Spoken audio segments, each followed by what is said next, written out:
My whole life changed while fly fishing on a river in Colorado.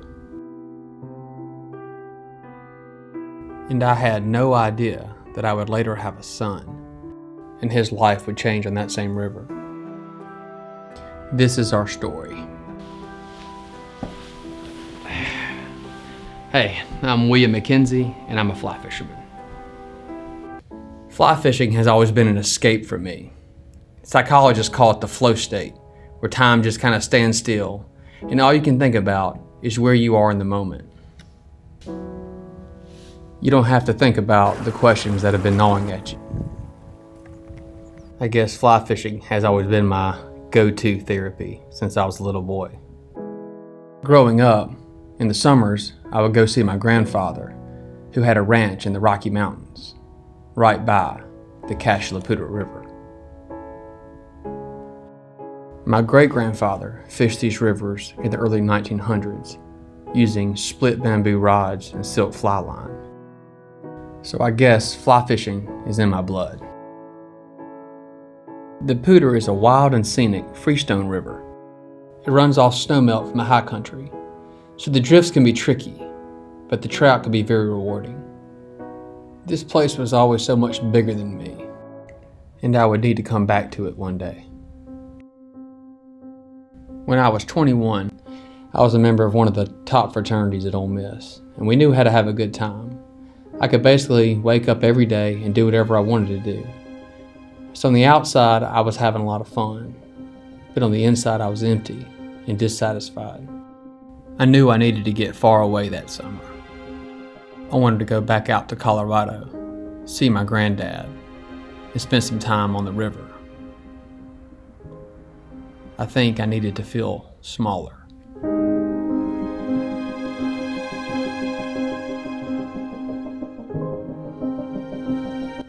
Casting is the fun and the famous part of fly fishing. But it's not what catches fish. Casting just gets you in the river. But it's actually the drift that catches the fish. And your drift has to be where the fly has no drag on it, so it looks natural to the trout. They come up from the bottom of the surface and they strike. But you never get to that moment unless after your fly line's on the water, you do what's called a mend. This is a mend. If you allow your fly line to go down the river first without mending, without repositioning the fly line, the current catches the fly line and creates drag in the fly. And the trout won't eat it if it's dragging. It doesn't look natural to them. So the key to fly fishing is getting the order right by mending your line upstream so that it floats naturally. It seems so subtle, but it changes the order, and therefore, it changes everything. But at 21 years old, this is not where I was, and I think I knew what the problem was. You see, I'd asked Jesus into my heart when I was a little boy. I mean, I didn't want to go to hell, but I was a people pleaser.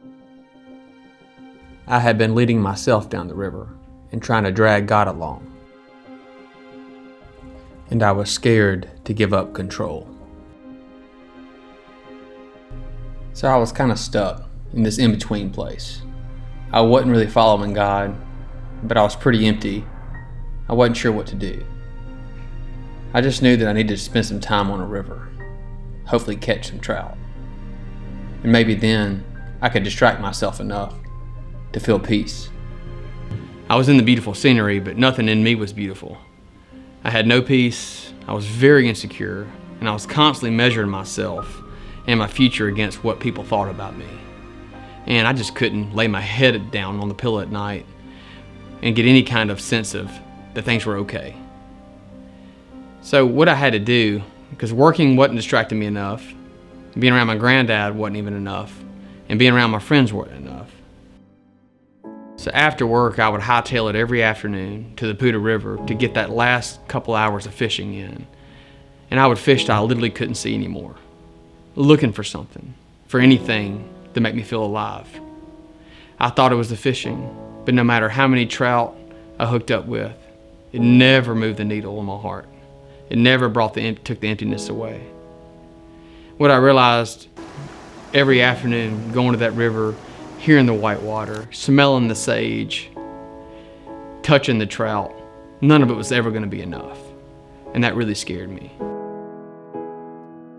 I lived with some other guys my age that summer, and they were actually putting God first. In other words, they had the order right. We did a lot of fly fishing together that summer, and their peace and their joy was contagious to me. I wanted what they had. And because of this, my time on the river every day started to change. It quit being about performance and started being about my relationship with God. The river now was simply a backdrop to my relationship with Him and how He seemed to be recalibrating me.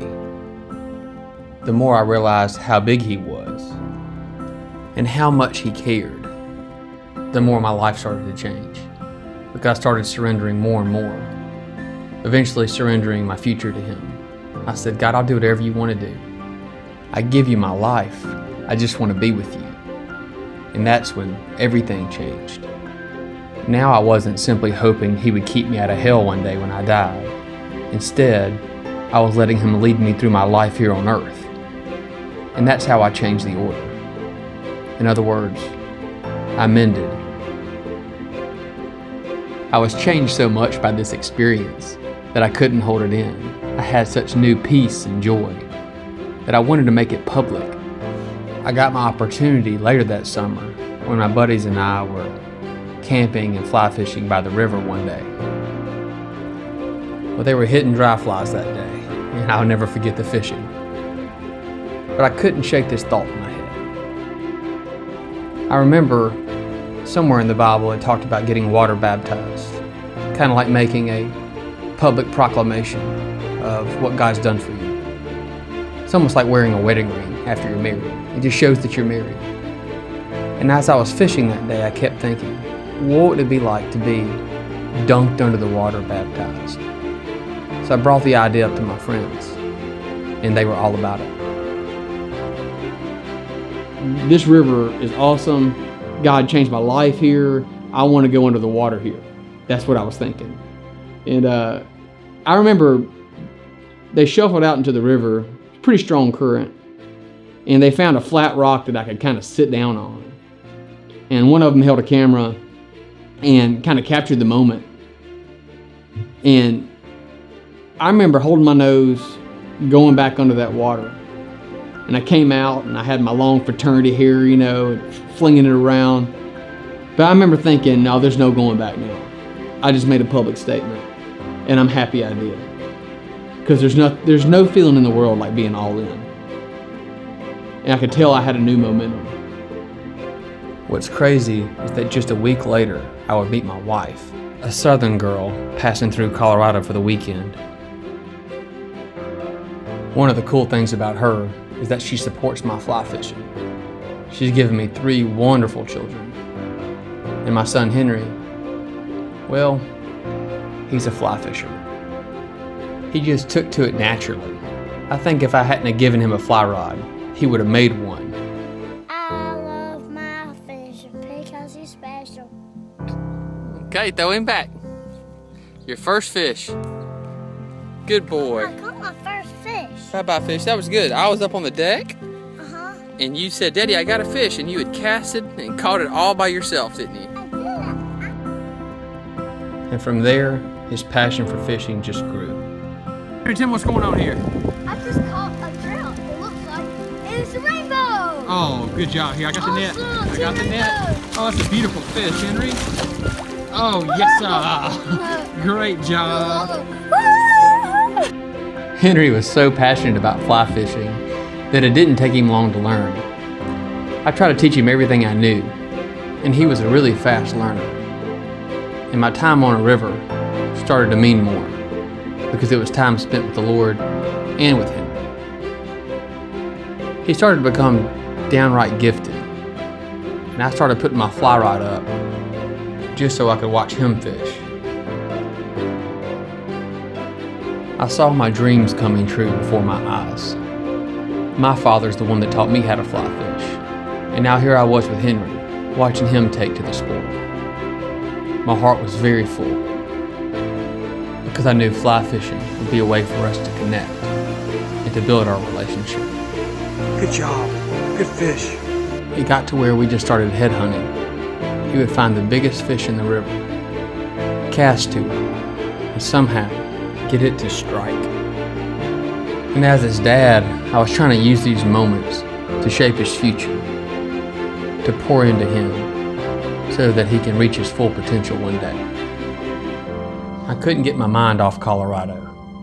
I just knew I had to take him there, to get him in a real Rocky Mountain river and let him try his hand at wild trout in the most beautiful place on earth. So when he turned 9 years old, my wife and I took him out west, and it was like he was coming home for the first time.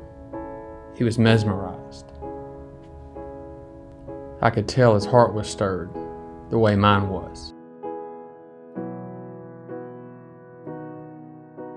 But I was really excited to take him to my favorite river in the world. And I guess he could see the excitement and sense it from me, even though I never told him any of my history there. I never told him about me getting baptized. I never told him about that summer where God changed my life out there. But it was a holy moment, because as we were getting ready to turn into the Poudre River Canyon, he all of a sudden spontaneously said, "Dad, I've been thinking about getting baptized." And obviously I almost wrecked the truck, just when he told me that. But what came next, he said, "It'd be so cool to get baptized in a river." And I knew at that moment he was drawing my son to the same way he drew me when I was 21 years old. Tell him about the day. Tell the guys about the day you got baptized. Okay, so we were going out of the hotel room, and then we were going to the car, and we were driving to our new fishing spot. And I thought about getting baptized, so I asked my dad in the car, and he said sure. So that day when we got there, about nighttime, we got it about this time, it looks like, and he baptized me, and that's how it worked. Sorry. That's perfect, man. What did that mean to you? It felt really important too. And when my dad told me he got baptized in the Poudre River, I thought it was pretty cool too. I was like, this is cool. You did great. You're so sincere, man. It's the real deal. God did a heart for us. I bet I can skip one further than you. Oh, One of the high water moments of my life, to watch my own son get baptized in the same river that I got baptized in, to watch him go all in. It's interesting looking back. I had no idea what hung in the balance of me making that decision to go all in with God. The idea is to keep putting God first. Keep doing the proven formula of success. God says, if you'll seek me with your whole heart, you'll find me. That's what happened to me that summer in Colorado. So to me, fly fishing is not just the pinnacle of all sports. It's a reminder of something holy, something set apart, something that God can do and only He can do. So now when I'm on the river with Henry, I'm standing beside him, reminding him to mend his line. But I also remind him to mend his life, because it's all about the drift.